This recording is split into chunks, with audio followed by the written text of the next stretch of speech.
Hi again, and welcome to Artificial Intelligence and Machine Learning Foundations course. In this lesson, I'll give you a high-level overview of machine learning. You'll learn its concept and origin.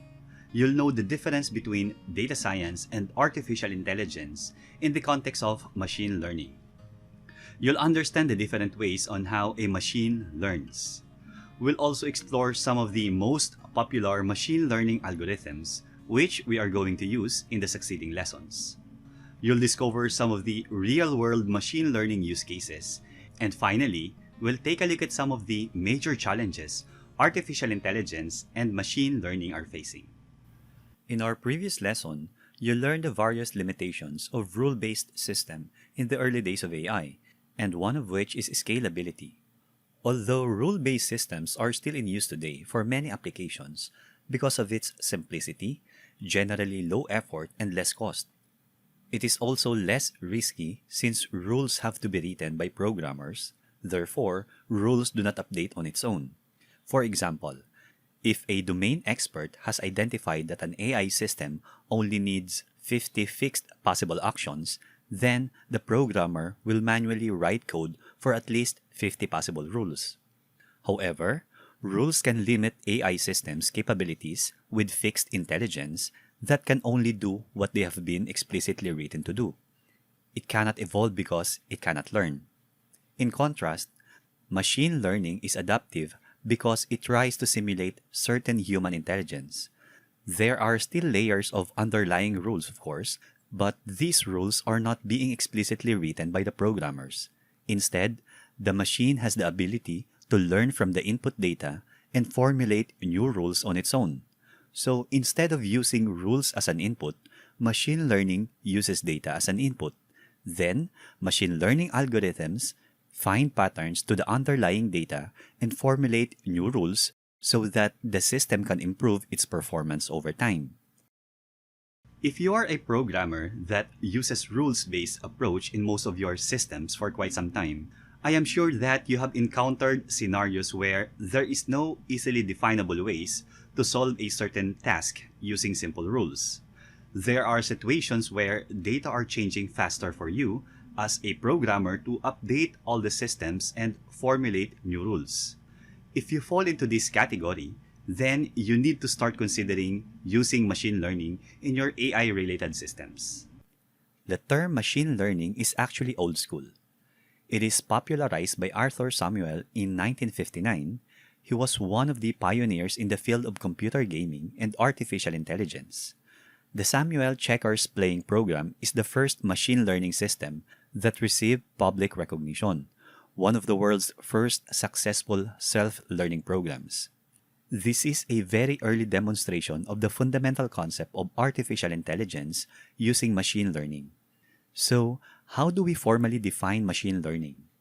Well, if you Google it, there are many definitions with different applications of machine learning that you can see. But in this course, I will be offering you two. First is from Samuel himself, and he described it as the field of study that gives computers the ability to learn without being explicitly programmed. This is very short, older, and a bit informal definition of machine learning. And in our time, a more modern definition is given by Tom Mitchell from Carnegie Mellon University. He is known for his contributions to the advancement of machine learning, artificial intelligence, and cognitive neuroscience. And he defined machine learning as a computer program is said to learn from experience E with respect to some class of task T and performance measure P, if its performance at task in T as measured by P improves with experience E. Now, don't be confused by this. Mitchell's definition is a very useful design tool to help us think clearly about what data to collect, which is experience E, what decisions or tasks the program needs to make, represented by T, and how we will evaluate its result in terms of performance P. And this is an excellent definition for us to fully understand and tell if a machine is really learning. Now, you'll also hear that machine learning is an important component of the growing field of data science. While it is true, But machine learning is not the only focus of data science. Data science uses machine learning algorithms as a tool to extract meaningful insights from data, by which analysts and business users can translate these insights into tangible business value. If you're a bit confused with the difference of data science in relation to artificial intelligence, I'll give you a quick explanation. Data science is the field of study that combines domain expertise, programming skills in computer science, and knowledge of mathematics and statistics to extract meaningful insights from data. So generally, data scientists are more after to answer the question of why rather than how. And machine learning is only one part of that, which is basically the intersection of programming skills and knowledge of math and statistics. In artificial intelligence, which basically any technique which enables computers to mimic human behavior, machine learning is a direct subset of artificial intelligence techniques which use statistics, mathematics, and programming to enable machines to improve its performance with experience. And then the deep learning, which is a subset of machine learning concerned with algorithms inspired by the structure and functions of the brain called artificial neural networks. So data science and artificial intelligence intersect here, and both could use machine learning algorithms for different end goals. In artificial intelligence, you need your machine learning models to be deployed and consumed by either a software application, which means you need software development skills or software engineering, or it can be used in robotics application, which require a totally different set of skills like mechanical engineering, electrical, electronics, and computer engineering combined with computer science. There are several ways on how a machine could learn. And all these are based on how we actually learn as humans. A machine can learn in either supervised, unsupervised, or semi-supervised, and on top of this, there is also what we call reinforcement learning. So let's have a simple illustration for each of these types of learning. When you say supervised learning, it is defined by its use of labeled datasets to train the algorithms, to either classify data or predict outcomes more accurately. To understand this concept, consider this example. Say you want to teach a 3-year-old boy how to play a basketball. So you start with something simple. You'll act as a coach or a trainer, and you'll treat this boy to have a zero knowledge in the game of basketball. First, you want him to know what a basketball is and train him how he can successfully classify a basketball apart from other types of ball. You could show him lots and lots of pictures of different basketballs and give him identifiable description of what a basketball is, like the shape, the materials used, the colors, the size, the weight, and so on. You are also going to show him other types of balls that are not basketballs, together with the attributes or description that makes it different from a basketball.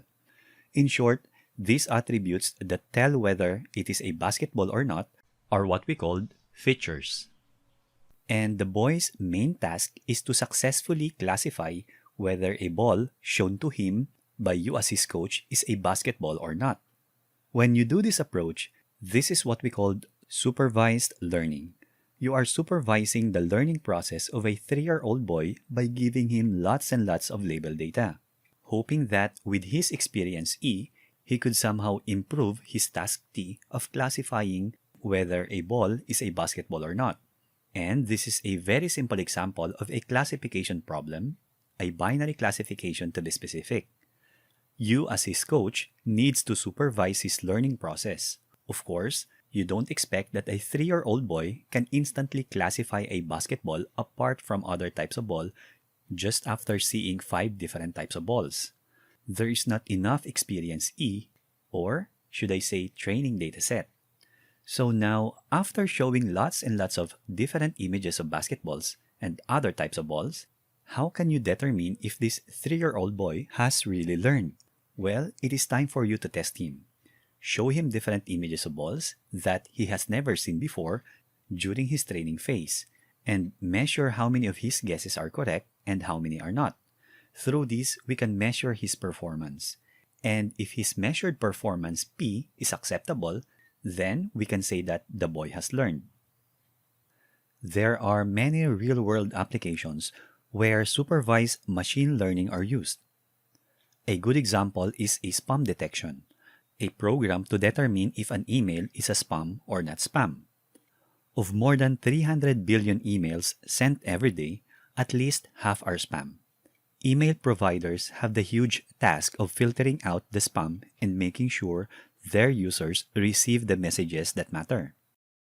A trained machine learning model must be able to determine whether the sequence of words found in the new email are closer to those found in spam emails or in safe ones. Different machine learning algorithms can be used to detect spam, but one that has gained interest is the naive-Bayes algorithm. It is based on the Bayes theorem of probability and statistics, which describes the probability of an event based on prior knowledge. In this case, billions of emails labeled as either spam or not spam. In general, when working with supervised learning technique, you'll either want to solve classification or regression problems. Classification can either be binary classification or multi-class classification. Binary classification has only two possible outcomes, or two output labels.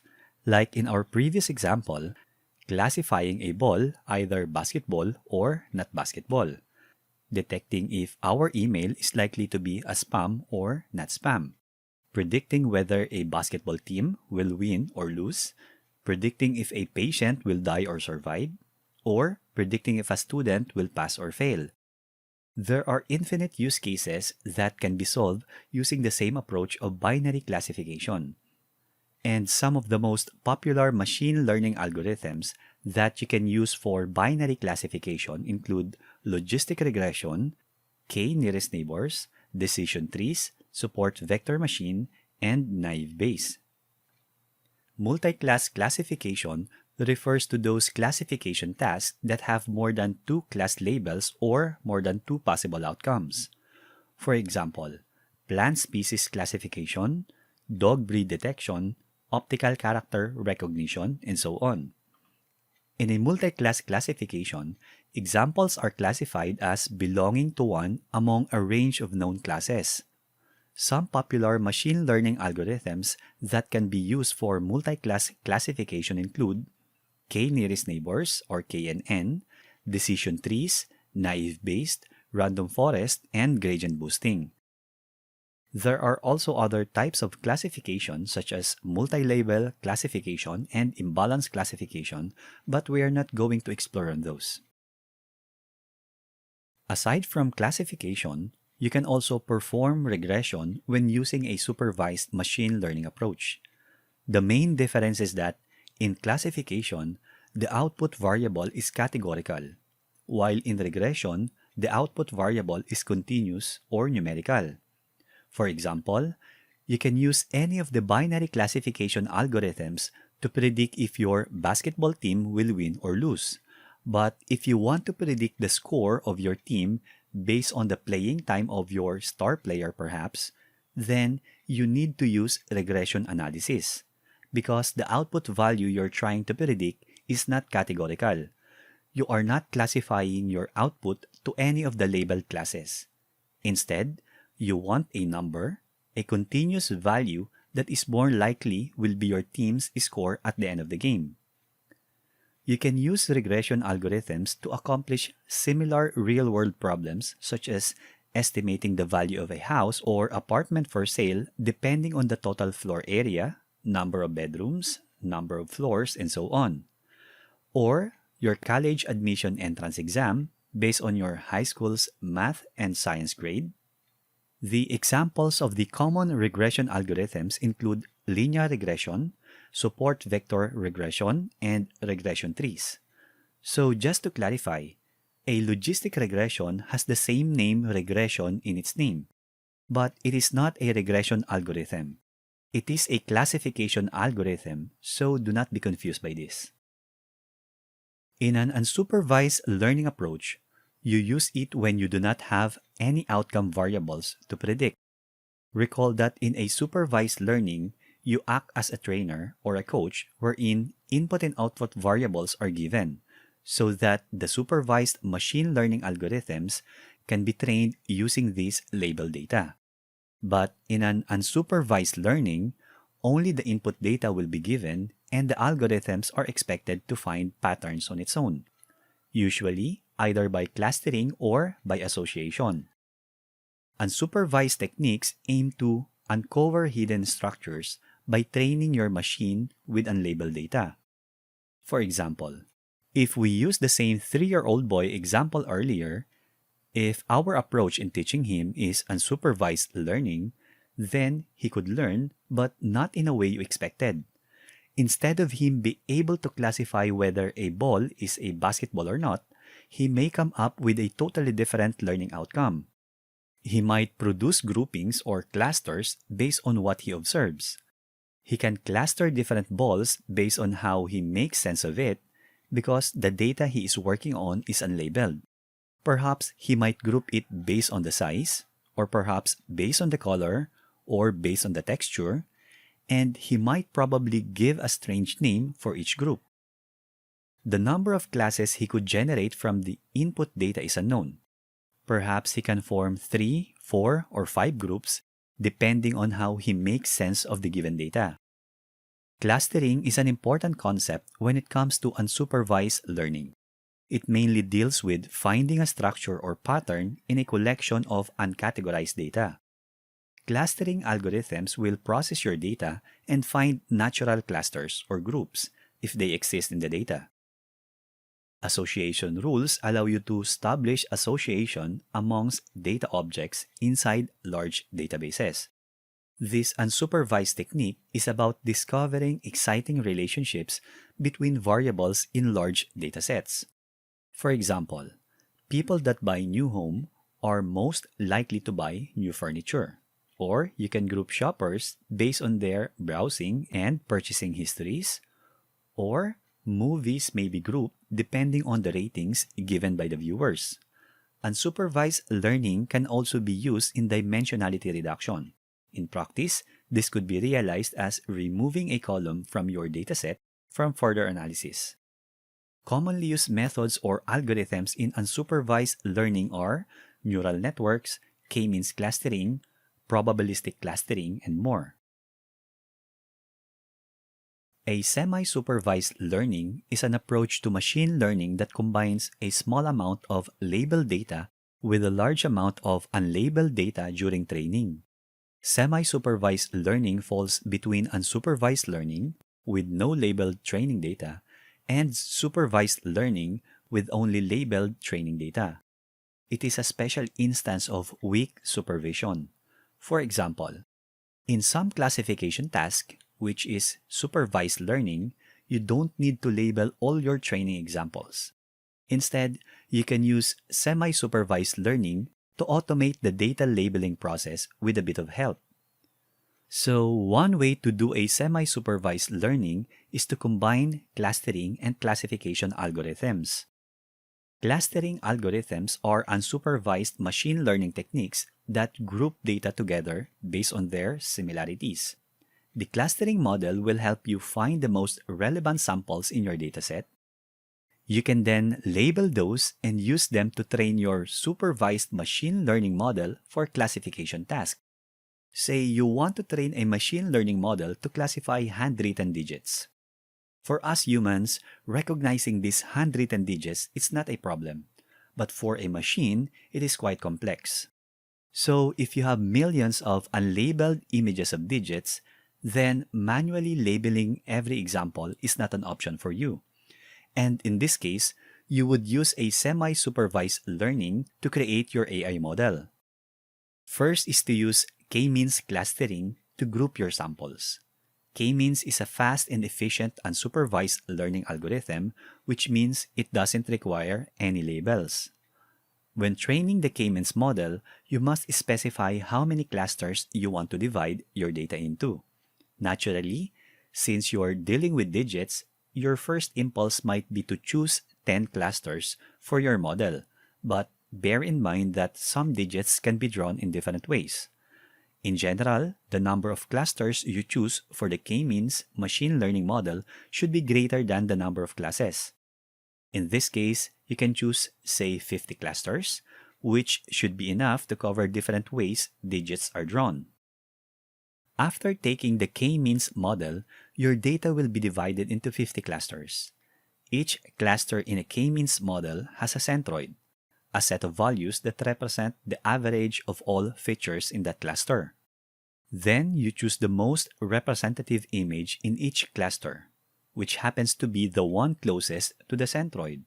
This leaves you with 50 images of handwritten digits. Now, you can label these 50 images and use them to train your second machine learning model. You can use any supervised machine learning classification algorithms, which can be logistic regression, artificial neural networks, support vector machine, decision trees, and so on. There are other ways to do a semi-supervised learning. An alternative approach is to train a machine learning model on the labeled portion of your dataset, then using the same model to generate labels for the unlabeled portion of your dataset. You can then use the complete dataset to train a new model. One type of machine learning has gotten a lot of attention over the last few years. It is called reinforcement learning. Reinforcement learning is different from supervised, unsupervised, and semi-supervised learning. Consider this analogy. To teach a 3-year-old boy how to shoot a basketball, you can act as a coach and apply supervised learning technique, showing him lots and lots of examples as he trains, and then you measure his performance through testing if it has improved. On the other hand, if you apply unsupervised learning technique, then you don't have to supervise the boy by giving him lots and lots of examples and rules on how to shoot the ball, but instead, you let him watch and observe hundreds and thousands of people shooting basketball, and eventually, he can make sense of what he sees based on his observations. Or, you can apply a semi-supervised learning technique. You can give him some initial concept on how to shoot a basketball, but the rest, he will learn it from simply watching and observing thousands of people playing and shooting basketball. So, with reinforcement learning, the algorithm isn't trained using sample data, but it learns in an interactive environment by trial and error, using feedback from its own actions and experiences. So, using reinforcement learning, if your goal is for the boy to learn how to shoot a basketball, then give him the ball and have him figure out how to shoot it properly. If he does this long enough, he could be very, very good in shooting a basketball, even without you supervising him. In reinforcement learning, the goal is to find a suitable action model that would maximize the total cumulative reward for the agent. Q-learning and SARSA, state action, reward state action, are the two most commonly used model-free reinforcement learning algorithms. Some of the most popular applications of reinforcement learning can be found in self-driving cars. For example, lane changing can be achieved using Q-learning, while overtaking can be implemented by learning an overtaking policy when avoiding collision and maintaining a steady speed thereafter. Other autonomous driving tasks where reinforcement learning could be applied include trajectory optimization, motion planning, dynamic pathing, controller optimization, and scenario-based learning policies for highways. Reinforcement learning is very common in industrial manufacturing and robotics. Robots can be trained to have the ability to properly grip various objects, opening of doors, build product in an assembly line, and so on. Reinforcement learning also has huge application in gaming frontier. One good example is AlphaGo Zero. AlphaGo Zero was able to learn the game of Go from the scratch. It learned by playing against itself, and after 40 days of self-training, AlphaGo Zero was able to outperform the version of AlphaGo Master that has defeated KG, the world's Go champion and perhaps the strongest Go player in the history as of 2017. As machine learning technology advances, it has certainly made our lives easier. However, implementing machine learning within businesses has also raised a number of ethical concerns surrounding AI technologies. First is technological singularity. Although strong AI and superintelligence is not eminent in our society, but the idea of it raises some interesting questions as we consider the use of autonomous systems like self-driving cars. What happens if a driverless car gets into a car accident? Who is responsible and liable under those circumstances? Should we still pursue autonomous vehicles? Or do we limit the integration of this technology to create only semi-autonomous vehicles which promotes safety among drivers? Second is the AI impact on jobs. A lot of public perception around artificial intelligence centers around job loss, where AI systems taking away majority of the jobs. This concern should be probably reframed. Although AI systems can automate a wide range of tasks, including perceptual tasks, analytical tasks, decision-making and planning, but not everything that can be automated is worth automating. Lots of jobs require skills that computers still don't have the ability to do, like handling ambiguity, using common sense, or getting along with others. So we should view it as AI technologies changing our specific jobs rather than taking away our jobs. Task is very different from jobs, and cognitive technologies are likely to eliminate tasks more than they're eliminating jobs. It is not about asking who can perform the job better, humans or machines. A much better question to ask is, how do we get the best of both? How do we get them working together as colleagues? How do we combine the skills of a smart human with the skills of a smart machine? Third is privacy. Since it requires lots of data when dealing with AI technologies, businesses should be more concerned on how they handle data privacy, data protection, and data security. For example, businesses are required to properly inform their consumers about the collection of their data and how it will be used to improve the service or the product. Fourth is bias and discrimination. Instances of bias and discrimination across a number of intelligence systems have raised many ethical questions regarding the use of artificial intelligence. How we can safeguard against bias and discrimination when the training data itself can lend itself to bias. You must understand that AI is not a perfect science, and there are many accounts of AI systems behaving badly. For example, Tay was an artificial intelligence chatterbot that was originally launched by Microsoft Corporation via Twitter on March 23, 2016. It caused subsequent controversy when the bot began to post inflammatory and offensive tweets through its Twitter account, causing Microsoft to shut down the service only 16 hours after its launch.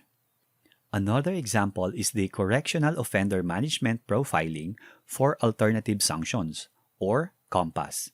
It is a case management and decision support tool used by U.S. courts to assess the likelihood of a defendant becoming a recidivist. In 2016, an investigation was made by ProPublica to assess the accuracy of COMPAS, and based on their analysis, they found that blacks are most twice as likely as whites to be labeled a higher risk but not actually reoffended, whereas COMPAS makes the opposite mistakes among whites. They are much more likely than blacks to be labeled lower risk but go on to commit other crimes. Of course, the owner of COMPAS, which is Northpoint, criticized the ProPublica's methodology. And so, as businesses become more and more aware of the risks of artificial intelligence, they've also become more active in this discussion around AI ethics and values. Last is accountability. Since there isn't significant legislation to regulate AI practices, there is no real enforcement mechanism to ensure that ethical AI is practiced. To fill the gap, ethical frameworks have emerged as part of a collaboration between ethicists and researchers to govern the construction and distribution of AI models within society.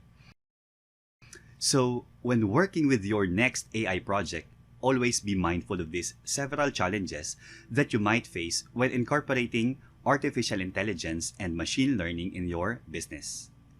Up next, we'll start working with Python programming and learn the basics of it so we can advance in exploring these different machine learning algorithms to start building your AI systems.